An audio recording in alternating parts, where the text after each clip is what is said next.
મારું નામ ચારુ છે.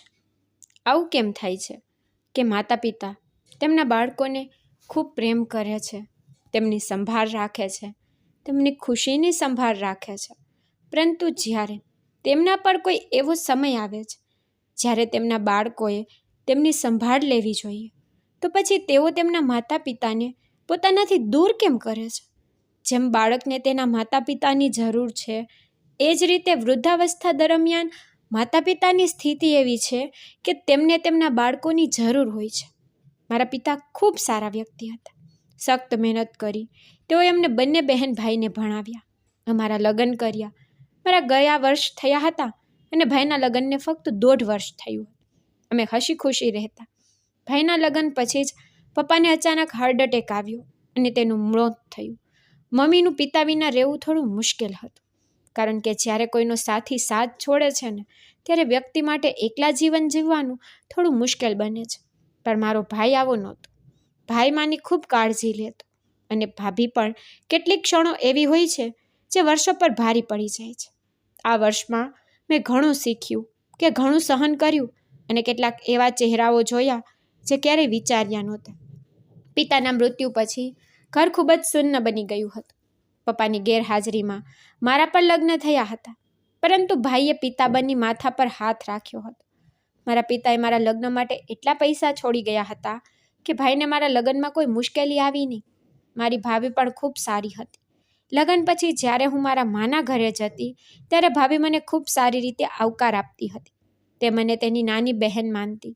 જ્યારે તેઓને મારા આગમનના સમાચાર મળતા હતા, ત્યારે તે મારી પસંદગીનો ખોરાક બનાવતી અને મારી બાકીની જરૂરિયાતોનું ધ્યાન રાખતી.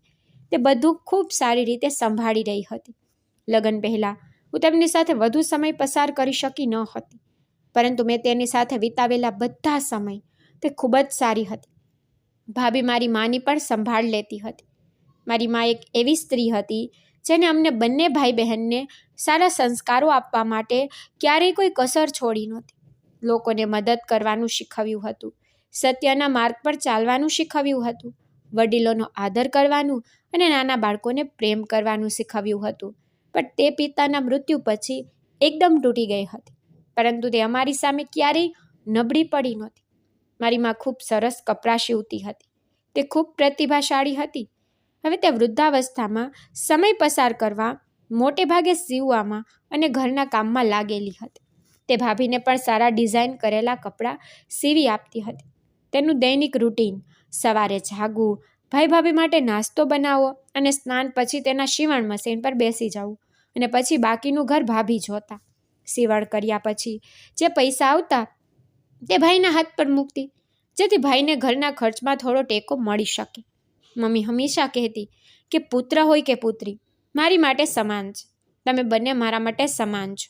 આ વાત એકદમ સાચી હતી કે મારા માતા પિતાએ અમારા વચ્ચે ક્યારેય કોઈ તફાવત સમજ્યો નથી. જ્યારે મેં લગ્ન કર્યા ત્યારે મારી માની આંખોમાં આંસુ હતા અને સાથે સ્મિત પણ હતું. લગ્ન પછી જ્યારે પણ હું તેને મળવા જતી, તો તે મને ગળે લગાવી અને કહેતી, હંમેશા તમારા ઘરમાં ખુશ રહો.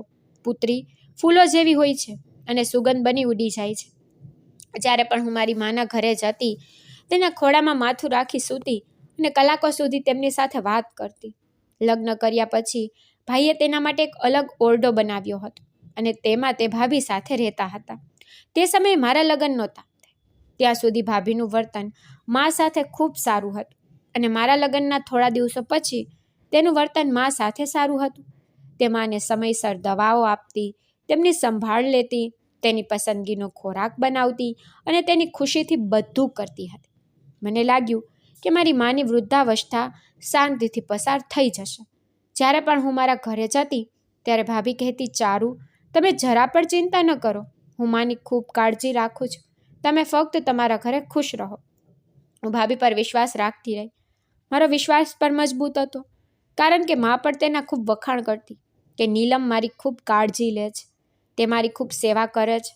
હું મારું કામ કરતી નથી, તે સમય પહેલાં તે કામ પણ કરે છે. ભગવાન હંમેશા તેને ખુશ રાખે. હું પ્રાર્થના કરું છું કે મારી વહુ જેવી વહુ બધાને મળે. એક દિવસ માએ કહ્યું, પુત્રી, તમારી ભાભી ખૂબ સારી છે. નીલમ દરેક કાર્યને મહાન સમજ અને સમજણથી કરે છે. હું ખૂબ હળવી હતી. મારા હૃદયમાં ભાભી માટે ઇજ્જત વધતી જતી હતી. આમ થોડા દિવસો પસાર થયા. મારા સાસરીએ લગ્નના શરૂઆતના દિવસોમાં બધું સારું રહ્યું, પરંતુ થોડા દિવસો પછી મારા પતિની નોકરી ચાલી ગઈ અને તે બેરોજગાર બની ગયા. મારા જીવનમાં તેમની બેરોજગારીને કારણે ઘણું બદલાઈ ગયું હતું, પરંતુ મમ્મીના ઘરે જઈને હું આરામ લેતી હતી. હું તેના ખોળામાં માથું મૂકીને તેના શબ્દો સાંભળ્યા પછી મારી બધી સમસ્યાઓ ભૂલી જતી હતી. એક દિવસ જ્યારે હું મારા માના ઘરે પહોંચી ત્યારે મેં જોયું કે મારી માના હાથ પર દવા લાગેલી છે. મેં પૂછ્યું, માં શું થયું? તો માએ એવું કહેવાનું શરૂ કર્યું કે દીકરી, સીવવા સમયે 100 વાગી ગઈ છે. કંઈ થયું નથી, તું પરેશાન ન થા. મમ્મીના ચહેરા પર સ્મિત હતું, તેથી મને બહુ ચિંતા નહોતી. આમ પણ તેને નાના ઘાને સહન કરવાની ટેવ હતી. તે તેના ઘાને ખુશી ખુશી સહન કરી લેતી, પરંતુ મને તે ખબર નહોતી કે કેટલાક ઘા એવા છે જે દેખાતા નથી, પરંતુ તે અંદરથી ખૂબ ઊંડા હોય છે, જે આત્મા પર લાગેલા હોય છે. અને હવે એક પડદો હતો જે સત્ય પરથી ઉઠવાનો હતો. મમ્મીના ઘરે શાંતિ હતી, પરંતુ મારા ઘરે શાંતિ નહોતી. મારા પતિ નીતિન ખૂબ શિક્ષિત હતા. તે સાધારણ કંપનીમાં નોકરી કરતા હતા.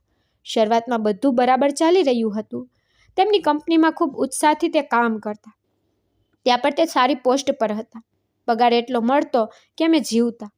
અમે વિચાર્યું કે જો સમય ધીમે ધીમે પસાર થાય છે તો બધું સારું રહેશે. પણ લગ્નના 2 મહિના પછી તેને નોકરી ગુમાવી દીધી. તેઓ કહેતા કે બોસ કહે છે કે તમારું પ્રદર્શન સારું નથી, પરંતુ તે ટાઈમ સર ઓફિસ માટે જતા, મોડે ઘરે આવતા, કેટલીક વાર તે ઓવર ટાઈમ કરતા. હવે આ બધું તેમના બોસનું કરેલું હતું કે પછી અમારી સાથે કંઈક આવું થવાનું હતું. તેમણે લાંબા સમય સુધી જુદા જુદા સ્થળોએ ઇન્ટરવ્યૂ આપ્યા, નોકરી માટે અરજી કરી, પરંતુ કંઈ પ્રાપ્ત થયું નહીં. પછી તેને તેના મોટા ભાઈ દ્વારા ઉલ્લેખિત ફેક્ટરીમાં પણ કામ કર્યું. પછી તેને ત્યાંની ફેક્ટરીમાં પણ સમસ્યાનો સામનો કરવો પડ્યો. પગાર પણ ઓછો હતો અને મહેનત ખૂબ હતી. જ્યારે તે ઘરે આવતા ખૂબ થાકેલા હતા અને કહેતા, ચારુ, એવું લાગે છે કે મારું નસીબ મારી સાથે ગુસ્સે છે.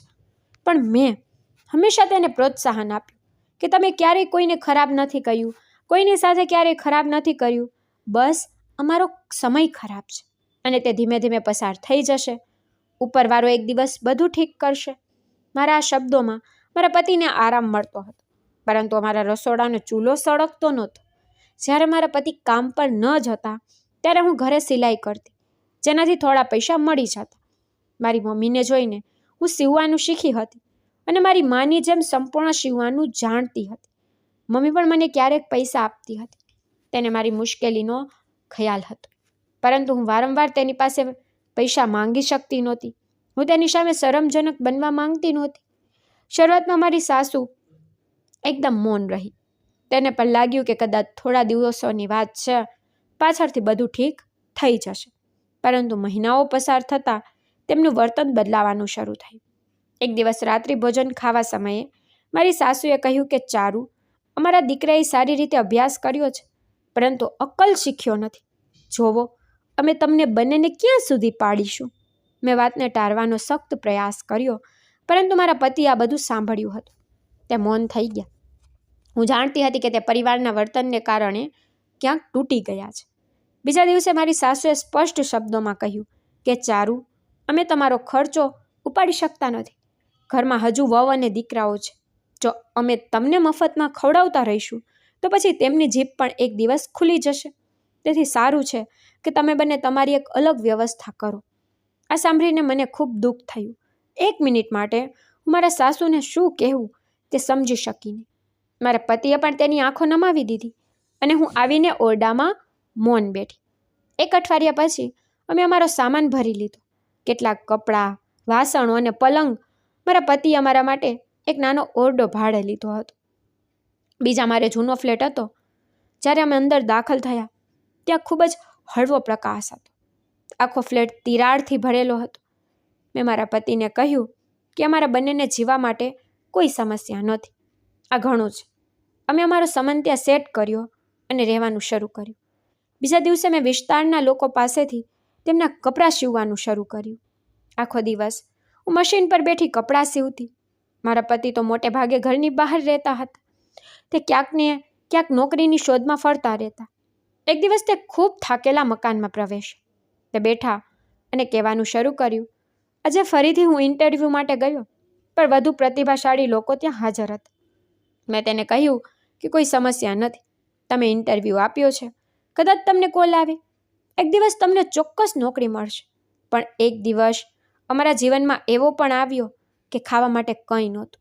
જ્યારે શેરીની એક બાળકનું ફ્રોક મેં અડધી કલાકમાં સીવીને આપ્યું, ત્યારે તેની માએ મને પૈસા આપ્યા. તે પૈસાથી હું શાકભાજી લાવી અને પછી રાંધ્યું. મારા પતિએ કંઈ કહ્યું નહીં અને શાંતિથી ખાધું. એક દિવસ તેણે મને કહ્યું કે હું વિચારી રહ્યો છું કે મારી પાસે નોકરી નથી. મેં ઘર ચલાવવા માટે ચાર્જિંગ રિક્ષા ચલાવવાનું વિચાર્યું છે. મારા એક જાણીતા છે જે મજૂરોને રિક્ષા ચલાવવા માટે 300 રૂપિયા રોજ પર આપે છે. મેં કહ્યું કે તે પણ બરાબર છે, આ કાર્ય પણ યોગ્ય છે. ઇજ્જતથી પૈસા કમાવવા કોઈ શરમ નથી. તે દિવસોમાં અમે લોકોના વર્તનને બદલાતા જોયા, જેઓ અમારી સાથે સારી રીતે વાત કરતા હતા. હવે તે અમને યોગ્ય રીતે જોતા પણ નહીં. મારા પતિ ખૂબ જ અસ્વસ્થ હતા, પરંતુ અમે બંને એકબીજા સાથે પોતાને મજબૂત માનતા હતા. એક દિવસ જ્યારે મારા પતિ સાંજે ઘરે પ્રવેશ્યા, ત્યારે મેં તેના ચહેરા પર પહેલી વાર ચમક જોઈ અને તેને દરવાજો ખોલ્યો અને કહ્યું, કોંગ્રેસ ચારુ, મને નોકરી મળી ગઈ છે. મેં કહ્યું, સાચું? તેમને કહ્યું, હા. મેં કહ્યું, તમને પણ અભિનંદન. મેં તેને પૂછ્યું કે નોકરી ક્યાં મળી છે? તો તે પલંગ પર બેઠા અને કહ્યું કે એક ખાનગી કંપની છે, માર્કેટિંગ સહાયકની પોસ્ટ છે. મેં 2 અઠવાડિયા પહેલાં ઇન્ટરવ્યૂ આપ્યો હતો, પરંતુ જવાબની અપેક્ષા નહોતી. આજે કોલ આવ્યો છે, તેથી જોડાઈ ગયો. પગાર પણ ઓછો છે, પણ કામ કરતાં વધી શકે છે. અને શ્રેષ્ઠ વાત એ છે કે ઓફિસ ખૂબ દૂર નથી, ભાડાના પૈસા બચશે. હું ખૂબ ખુશ હતી. બીજા દિવસે સવારે વહેલા તૈયાર થઈ અને નાસ્તો કર્યા પછી મારા પતિએ ઓફિસ જવાનું શરૂ કર્યું. ત્યારે તેણે કહેવાનું શરૂ કર્યું, ચારુ, હવે જુઓ કે બધું બદલાશે.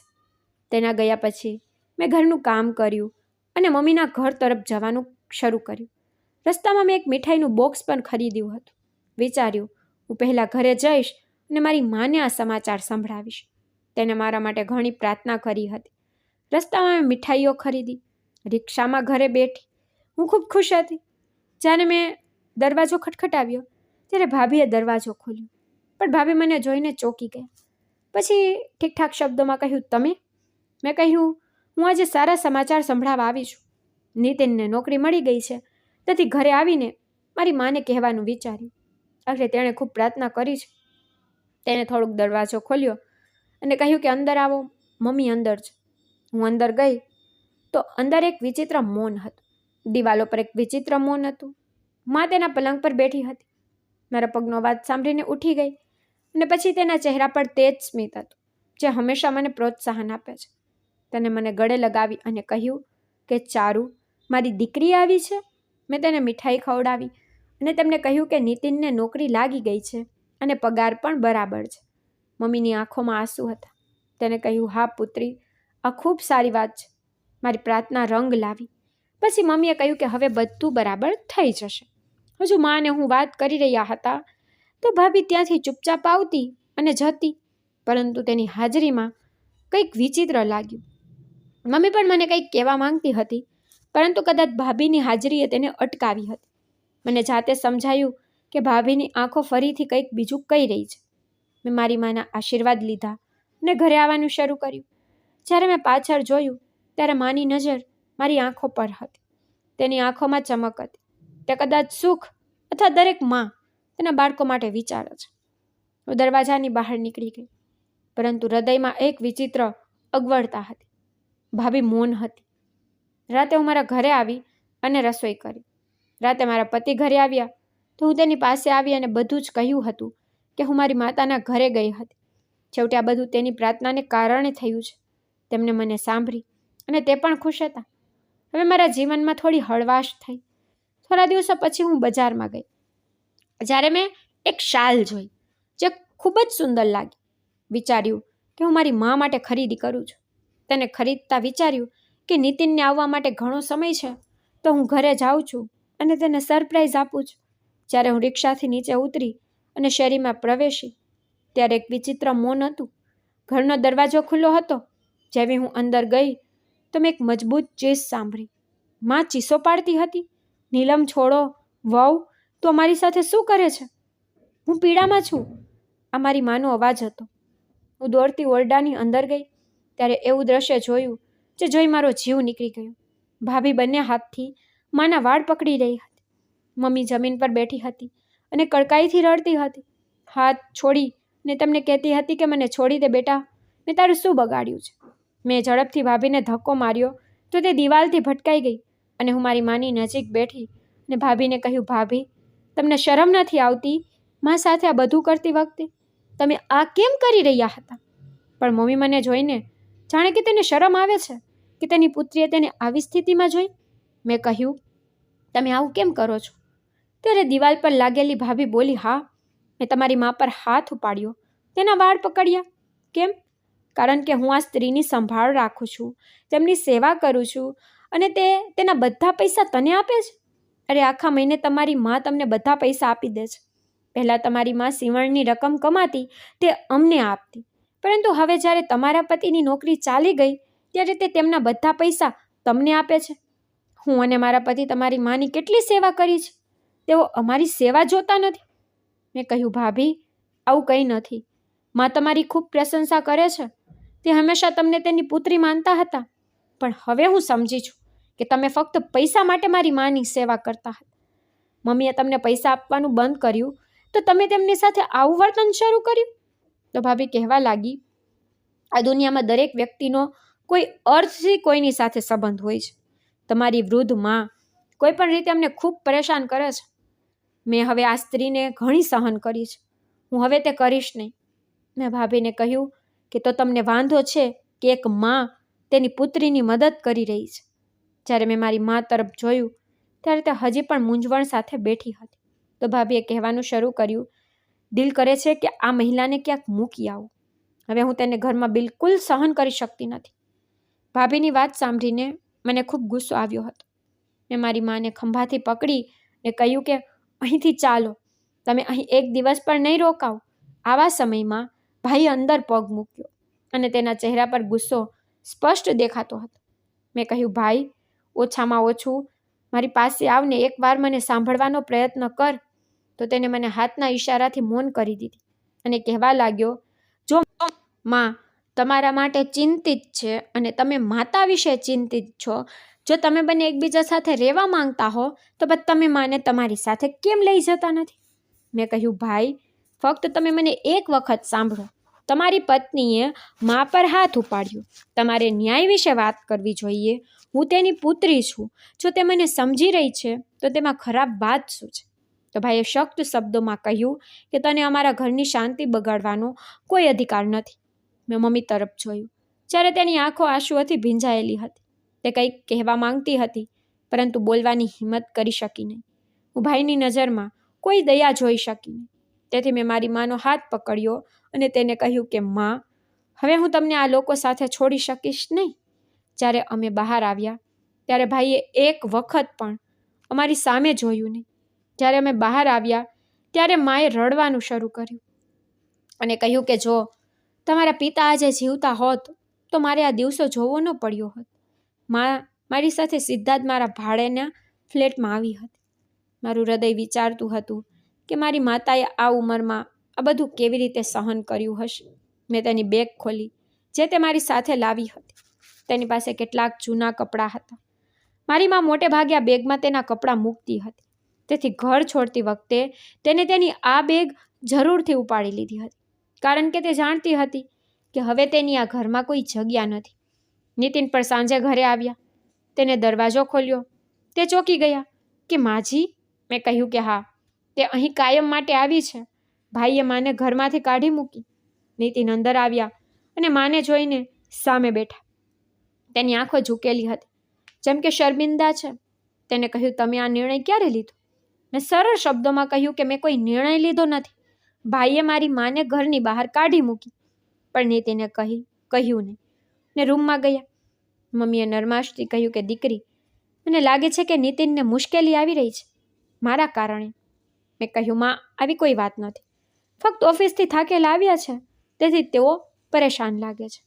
તે રાત્રે માએ પણ યોગ્ય રીતે ખોરાક લીધો નહોતો, મેં તેના માટે નરમ પલંગ મૂક્યો અને એક ધાબળો આપ્યો. હું તેમની નજીક બેઠી. મેં તેને સૂવાનું કહ્યું કે માં, બધું સારું થઈ જશે. માએ કહ્યું, દીકરી, હવે મારામાં કંઈ પણ સહન કરવાની હિંમત નથી.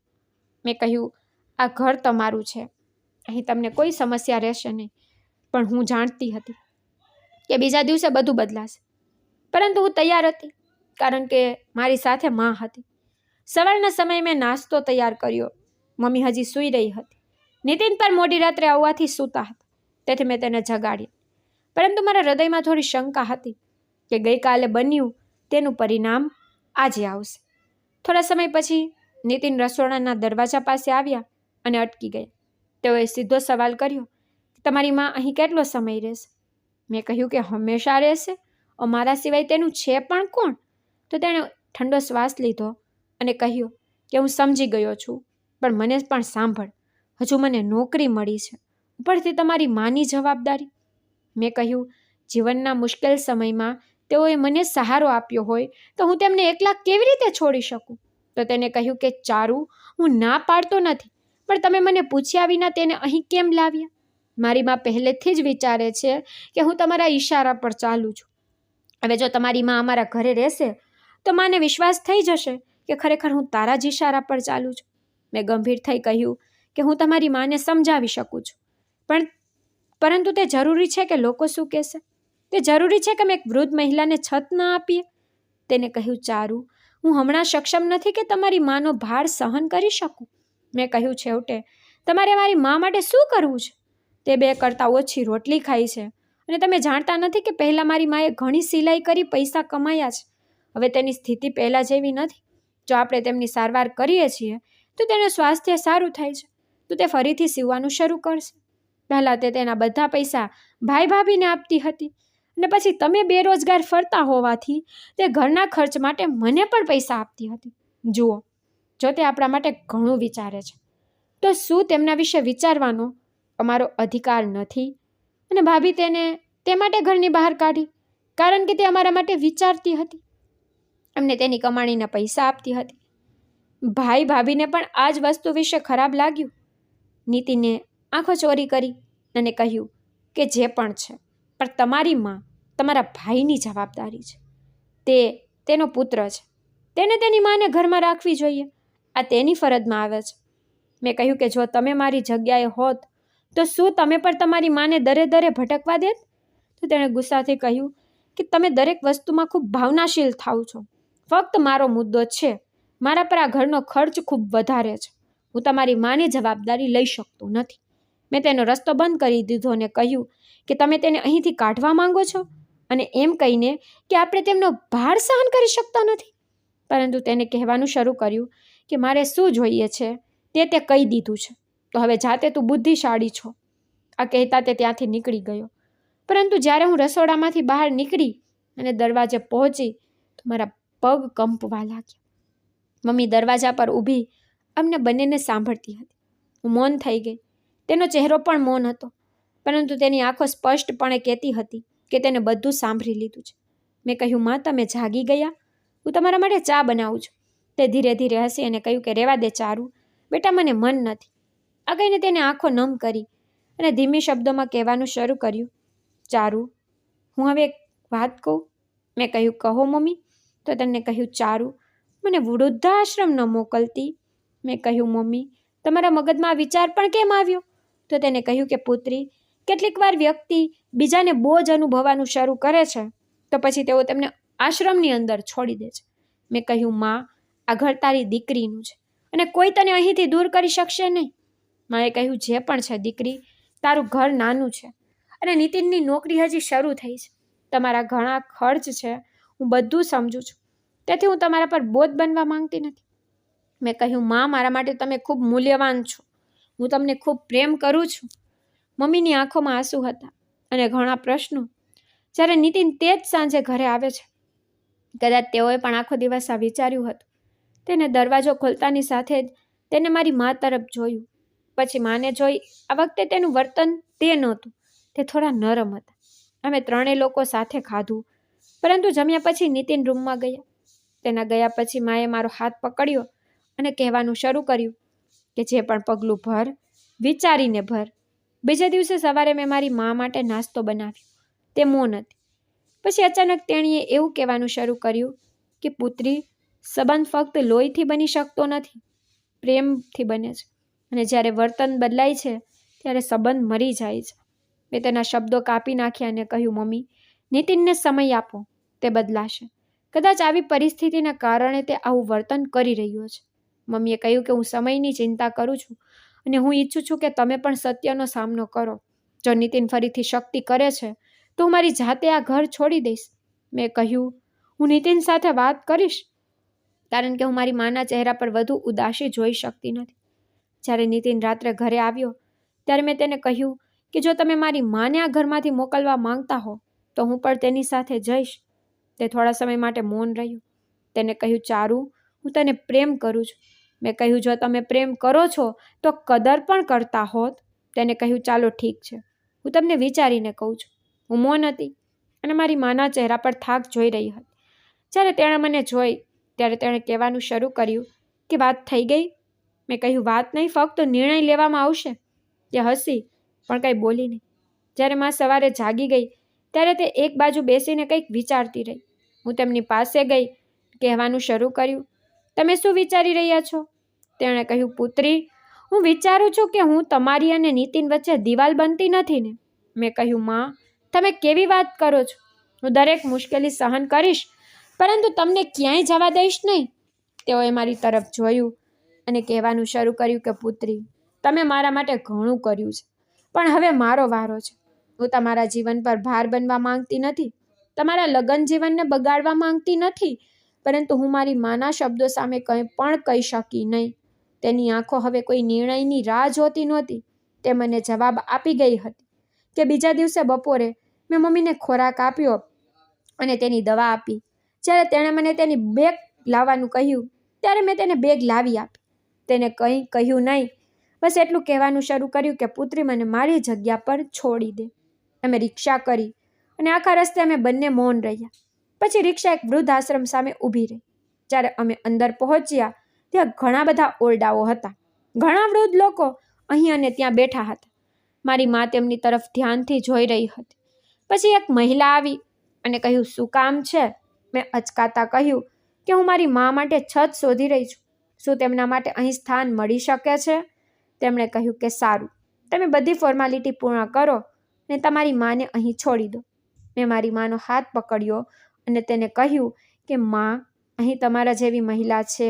કોઈને પુત્ર નથી અને કોઈના પુત્રોએ તેને અહીં છોડી દીધી છે, પરંતુ તમારે ચિંતા કરવાની જરૂર નથી. હું તમને મળવા અહીં રોજ આવીશ. હું તમને વચન આપું છું. મમ્મીએ કહ્યું કે પુત્રી, તમે અહીં મારી સાથે આવ્યા છો, આ મારા માટે ઘણું છે. આશ્રમની કાર્યવાહી પૂર્ણ થઈ અને કહ્યું કે અલી દરેકને સમાન માનવામાં આવે છે. ખોરાક સમયસર આપવામાં આવે છે. જો આરોગ્ય ખરાબ છે તો અહીં હોસ્પિટલની વ્યવસ્થા પણ છે. અહીં તમારી માની ખૂબ કાળજી લેવામાં આવશે. મારી આંખોમાં આંસુ હતા અને પછી મેં નરમાશથી કહ્યું, તમે અહીં સુખી રહેશો માં. પ્રથમ દિવસે હું મારી મા સાથે લાંબા સમય સુધી બેસીને વાત કરતી રહી. ત્યાં ઘણા વૃદ્ધ લોકો પણ હતા જે મને થોડી વારમાં કોઈ પ્રશ્ન પૂછતા હતા. તમે ક્યાંથી આવ્યા છો પુત્રી? તમે તમારી માને છોડવા આવ્યા છો કે તેને લેવા માટે આવ્યા છો? મેં તેને પ્રેમથી જવાબ આપ્યો કે હું અહીં મારી મા સાથે આવી છું અને તે અહીં મહેમાન છે. તે હસી અને કહેવાનું શરૂ કર્યું કે દીકરી, આવા મહેમાન તો અહીં હંમેશા માટે સભ્ય બનીને રહી જાય છે. લાંબા સમયથી ત્યાંના લોકો સાથે વાત કર્યા પછી હું સાંજ સુધી ઘરે પાછી આવવા લાગી. પરંતુ મારી માને જોઈને ઘણું રડતી હતી, પણ તેની સામે રડી શકી નહીં તો તે પણ રડશે. પરંતુ ઘરે આવ્યા પછી હું ખૂબ રડી. બીજા દિવસે હું ફરીથી ત્યાં પહોંચી. મને જોઈને માં હસતી હતી. તે પહેલાં કરતાં વધુ સારી દેખાતી હતી. મેં તેમના વાળ મારા હાથથી બનાવ્યા, તેના માટે તેની પસંદગીનો ખોરાક બનાવ્યો, તેમની સાથે બેસીને ખાધું. આમ ઘણા દિવસો વીતી ગયા. એક દિવસ મેનેજર મને બાજુ પર લઈ જઈ અને કહ્યું કે તમે દરરોજ અહીં આવો છો. બાકીના બાળકો અહીં એકવાર તેમના માતા પિતાને છોડે છે અને વર્ષો સુધી પાછા નથી આવતા. તમે અમને આશ્ચર્યચકિત કર્યા છે. મેં કહ્યું, આ મારી મા છે. મેં તેની આંગળી પકડીને ચાલવાનું શીખી. હવે તેને સહારો આપવો તે મારી ફરજ છે. થોડા દિવસોની વાત છે, પછી કદાચ બધું ઠીક થઈ જશે. તમે સમયસર મારી માને દવા આપો. તેને કહ્યું, દીકરી, અહીં બધું સમયસર જ થાય છે. મમ્મી અહીંના દરેક સાથે બેસીને તેમની સાથે વાતો કરતી. તેમનું વર્તન બદલાવા લાગ્યું હતું. તે તેના જેવી મહિલાઓ સાથે વાત કરતી હતી. તેની હાલત તેના જેવી હતી. અહીં મહિલાઓ માટે ઘણી સુવિધા હતી. જ્યારે તેમનું સ્વાસ્થ્ય સુધર્યું ત્યારે તેઓએ ત્યાં સીવણ મશીન ચલાવવાનું શરૂ કર્યું. તે મહિલાઓને પણ સીવણ શીખવ્યું જેને ન આવડતું, અને ત્યાંની મહિલાઓ માટે પણ કપડાં સીવતા. બીજી બાજુ નીતિને મને ક્યારેય મા વિશે પૂછ્યું નહીં કે તે ક્યાં ગઈ. ઘરમાં અમારો સંબંધ શાંતિથી જોડાયેલ હતો, જેમાં કોઈ લાગણી નહોતી. ફક્ત સમય પસાર થતો હતો. મારો અડધો દિવસ તો વૃદ્ધ આશ્રમમાં જ પસાર થતો હતો, જ્યાં હું શ્વાસ લેતી હતી, જ્યાં મારી આસપાસની મહિલાઓ હતી, જેણે બધું ગુમાવ્યા પછી પણ હાર માની નહોતી અને મને દુઆ આપતા હતા કે ઉપરવાળો તને હંમેશા ખુશ રાખે, તારા જેવી ઓલાદ દરેકને આપે. મને ત્યાં મારી માની જ પરવા નહોતી, પણ હું બાકીની પણ સંભાળ લેતી હતી. જીવન મને તક આપે છે કે હું કોઈનો સહારો બનું.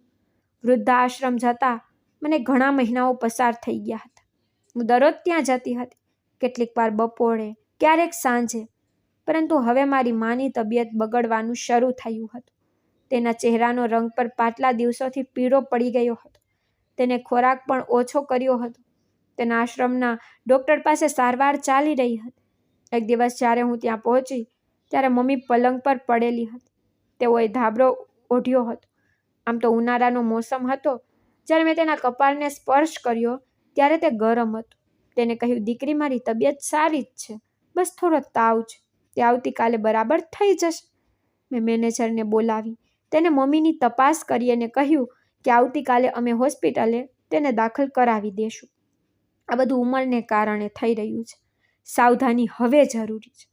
બીજા દિવસે હું માને હોસ્પિટલમાં લઈ ગઈ તો ડૉક્ટરે કહ્યું કે શરીરમાં નબળાઈ વધે છે, ખોરાક અને પીણાની કાળજી લેવી પડશે. બીજા દિવસે હું મારી માના સ્વાસ્થ્ય વિશે ઘરે આવીને નીતિનને કહ્યું કે તેનું સ્વાસ્થ્ય સારું નથી. હવે હું આશ્રમમાં વધુ સમય પસાર કરવા માંગુ છું. તેને કહ્યું, ઠીક છે, તારી મરજી. જ્યારે હું બીજા દિવસે ત્યાં પહોંચી ત્યારે તમારી ઈચ્છા ઠીક છે. મારી માં તેની આંખો બંધ કરીને સૂઈ રહી હતી. જેવો મેં તેને અવાજ આપ્યો, તેને કહ્યું, આવી ગઈ મારી દીકરી. મમ્મીએ કહેવાનું શરૂ કર્યું કે દીકરી, મારા જવાનો સમય નજીક આવી ગયો છે. મેં તેની વાત કાપી નાખી અને કહ્યું કે જુઓ માં, હું તારી પસંદગીના લાડુ બનાવીને લાવી છું. મમ્મીએ કહ્યું, દીકરી, હવે જો મને મોત પણ આવે ને તો હું ખુશીથી મરી જઈશ. તે મારી માટે તે બધું જ કર્યું જે દીકરો કરી શકતો નથી. મેં કહ્યું, માં, તમે કેવી વાત કરી રહ્યા છો? માએ મને ખૂબ આશીર્વાદ આપવાનું શરૂ કર્યું. તેણે મને ઘણા આશીર્વાદ આપ્યા. રાત્રે જ્યારે હું આશ્રમથી ઘરે આવી તો હું આખી રાત સૂઈ શકી નહીં. સવારે જ્યારે મારા મોબાઈલ પર અચાનક મેનેજરનો ફોન આવ્યો અને કહ્યું કે તમારી માં દુનિયામાં નથી રહી. આ સાંભળીને મને જોરદાર ઝટકો લાગ્યો. મેં ઝડપથી બધું છોડી દીધું અને ત્યાં પહોંચી. તેનું શરીર ત્યાં મારી રાહ જોવામાં રાખ્યું હતું. સંપૂર્ણપણે રડતી હતી. મેનેજરે આવી અને મારા ખંભા પર મારી અને કહ્યું, તમારી માં ખૂબ સારી સ્ત્રી હતી, તમને ફરી ફરી યાદ કરી રહી હતી. ત્યાંના બધા લોકોની નજર નમ હતી, કારણ કે બધી સ્ત્રીઓ મારી માં સાથે જોડાઈ ગઈ હતી. મમ્મીએ આ દુનિયા છોડી દીધી હતી અને તેનો અંતિમ સંસ્કાર કરવામાં આવ્યો હતો. ઘણા દિવસો સુધી હું મારી માને યાદ કરતા વૃદ્ધ આશ્રમ જતી રહી. હું તેને ખૂબ યાદ કરતી હતી. એક દિવસ જ્યારે હું વૃદ્ધ આશ્રમ પહોંચી ત્યારે એક અજાણી સ્ત્રી મારી રાહ જોતી હતી. તેના હાથમાં ફાઇલ હતી. તેને મારી તરફ જોયું અને કહ્યું, તમે ચારુ છો? મેં કહ્યું, હા. તો તે હસી અને આગળ કાગળ વધાર્યો. કહેવાનું શરૂ કર્યું કે હું તમારી માની જૂની મિત્ર છું. તમારી માં મારી સાથે ઘણી વાતો કરતી. તેના પછી તેની અમાનત મારી પાસે છે. તેને મને ખાસ કહ્યું કે મારે તમને આ વસ્તુ આપવી પડશે. મેં આશ્ચર્ય સાથે તેની તરફ જોયું. મેં કહ્યું, તે શું છે? તેમણે કહ્યું કે આ વસિયતનામું છે. તમારા નાના ખૂબ ધનિક માણસ હતા. ગામમાં ઘણી એકર જમીન તેની પડેલી હતી. તેને મૃત્યુ પામ્યા પહેલાં તેની બધી જમીન મિલકત તેની પુત્રીને આપવામાં આવી હતી, જે તમારી માં હતી, જે તેની એકમાત્ર પુત્રી છે. પરંતુ હવે તેના ગયા પછી અને તેની ઈચ્છાએ તેને સ્પષ્ટ રીતે લખ્યું છે કે તેણે તેના પિતા દ્વારા આપવામાં આવેલી બધી જમીન તમારા નામે કરી દીધી છે, જેમાં તારા ભાઈનો કોઈ હક નથી. તેણે પોતાના પુત્રને આ વસિયતમાંથી કાઢી મૂક્યો છે. તે જમીનના કાગળો છે જે તેઓએ મને રાખવા માટે આપ્યા અને કહ્યું કે મારે તેમની વિદાય પછી તને તે આપવા જોઈએ. ચારુ, આ તારી સખ્ત મહેનતનું પરિણામ છે. તેને કહ્યું કે તમે તેમનું દુઃખ વેચ્યું, તેથી તેઓએ તમારા વિશે વિચાર્યું. હું હાથમાં ફાઇલ પકડી અને મૌન રહી. તેમણે કહ્યું કે હવે તમે આ જમીનના માલિક છો. જ્યારે હું ઘરે આવી અને મારા પતિને આ કહ્યું ત્યારે તે ખુશ થઈ ગયા અને કહેવાનું શરૂ કર્યું, મેં તો તમારી માને ખોટી સમજી. તેઓએ તો મરતા પહેલાં પણ તારા વિશે વિચાર્યું. મેં કહ્યું કે તમે સાચા છો. તેઓએ ફક્ત મારા વિશે વિચાર્યું, પણ તમારે ખુશ થવાની જરૂર નથી. હું આપણા સંબંધને બગાડીશ નહીં, પરંતુ હું મારી માની જમીનને યોગ્ય સ્થાને વાપરીશ. મારા પતિએ કહ્યું કે તારો અર્થ શું છે? મેં કહ્યું કે હું આ જમીન વેચીને આશ્રમની મહિલાઓને મદદ કરીશ. હું આ જમીનને દાન કરીશ. હવે મારા પતિ પાસે મૌન રહેવા સિવાય કંઈ જ નહોતું. તે તેની ભૂલો પર દિલગીર હતો. આ વાત મારા ભાઈ ભાભી પાસે પણ ઉડતી ઉડતી પહોંચી ગઈ હતી. એક દિવસ જ્યારે વૃદ્ધા આશ્રમમાં ગઈ ત્યારે મેં એક ચહેરો જોયો જે મેં લાંબા સમય પછી જોયો. મારા ભાઈનો ચહેરો. મમ્મી દ્વારા આપવામાં આવેલી અડધી જમીન વેચીને મેં વૃદ્ધ આશ્રમને દાન આપી દીધું. મને ભાઈને જોઈને બહુ યાદ આવી. જ્યારે હું આવી તો ભાઈ મને જોઈને કહેવા લાગ્યો, કેમ છે ચારુ? મેં કહ્યું, ભાઈ તમે અહીં કેમ આવ્યા છો? મને સારી રીતે યાદ છે કે અમારા માતા પિતા તો મરી ગયા છે, તો તમે અહીં કોને મૂકવા આવ્યા છો? ભાઈ શરમજનક હતો અને કહેવા લાગ્યો, જ્યારે હું તમારા ઘરે ગયો ત્યારે મને ખબર પડી કે તમે અહીં છો. હું તમને મળવા આવ્યો છું. મેં કહ્યું કે તમે લાંબા સમય પછી મને મળવા આવ્યા? તે કહેવા લાગ્યો, હા, મને મમ્મી વિશે ખબર પડી. મને ખૂબ અફસોસ થયો. ખબર પડી કે મૃત્યુ પામ્યા પહેલાં તેણે તેની બધી સંપત્તિ તારા નામે આપી દીધી છે. મેં હરવાશથી જવાબ આપ્યો કે હા, તેને સ્પષ્ટપણે તેમની વસિયતમાં લખ્યું હતું કે તેમના દીકરાએ તેને સહારો આપ્યો નથી, તેથી હું મારી દીકરીના નામે બધું કરી રહી છું. આભાર. તેણે મને તેના પિતાની આપેલી સંપત્તિ આપી છે. તમારી પાસે હજી પણ તમારા પિતાની કમાણીથી બનાવેલ ઘર છે. ભાઈએ શરમજનક બની કહેવાનું શરૂ કર્યું કે હું જાણું છું કે મેં ભૂલ કરી છે, પરંતુ કદાચ હવે ખૂબ મોડું થઈ ગયું છે. મેં જવાબ આપ્યો કે કેટલીક વસ્તુઓ સમયસર કરવી પડે છે, અન્યથા તે હાથમાંથી નીકળી જાય છે. ભાઈ કંઈક કહેવા માંગતો હતો, પરંતુ મેં કહ્યું કે હવે તારી સાથે વાત કરવાનો મારી પાસે સમય નથી. લાંબા સમયથી મારી માં અહીં રહી છે અને મારી માને હું રોજ યાદ કરું છું. ભાઈ શરમજનક હતો, તેથી માથું નમાવી અને ત્યાંથી જવાનું શરૂ કર્યું. તેની નજરમાં માના મૃત્યુનો કોઈ અફસોસ થયો નહીં, પરંતુ માની જમીન હાથમાંથી નીકળી જવાનો અફસોસ હતો. હું આ વૃદ્ધાશ્રમમાં જતી હતી અને કુટુંબની બહાર રહેતી મહિલાઓને મદદ કરતી હતી. મેનેજર અને બાકીના સ્ટાફ મને ખૂબ માન આપતા હતા. હું દરરોજ મારી માને યાદ કરીને રડતી હતી, પરંતુ હું અહીં આવીને ખૂબ જ હરવાશ અનુભવતી હતી. મમ્મીની બાકીની જમીન હજી ગામમાં પડી હતી અને મારા નામે છે. હું મારી માની જમીન જોવા માટે ગઈ છું. મારા પતિના મગજમાં લોભ ઊભો થાય છે, પરંતુ મેં તેને કહ્યું છે કે જમીનથી તમારે કોઈ અર્થ નથી. એક સમય હતો જ્યારે તમે મારી મા સાથે કોઈ અર્થ રાખ્યો નહોતો, તો હવે મારી માની જમીનથી પણ કોઈ અર્થ રાખતા નહીં. તે ખૂબ જ શરમજનક હતો. મારી પાસે માફી માંગતો હતો, પણ ઘણીવાર માણસ મોડું કરી જાય છે. થોડા સમય પછી મેં મારા ગામની જમીન વેચીને શહેરમાં એક નાનું મકાન લીધું. અમે અમારા નવા મકાનમાં સ્થાનાંતરિત થયા. મારા પતિ નીતિન હજી પણ તેના વર્તન પર ખૂબ શરમ અનુભવતા હતા, પરંતુ તેની સાથે મારી કોઈ દુશ્મની નથી, કારણ કે જ્યારે સગો દીકરો જ બદલાઈ શકે છે ત્યારે જમાઈ શું છે. થોડા દિવસો પછી ભાઈ મારા ઘરે આવ્યો. તેમને જોઈને મને આશ્ચર્ય થયું નહીં.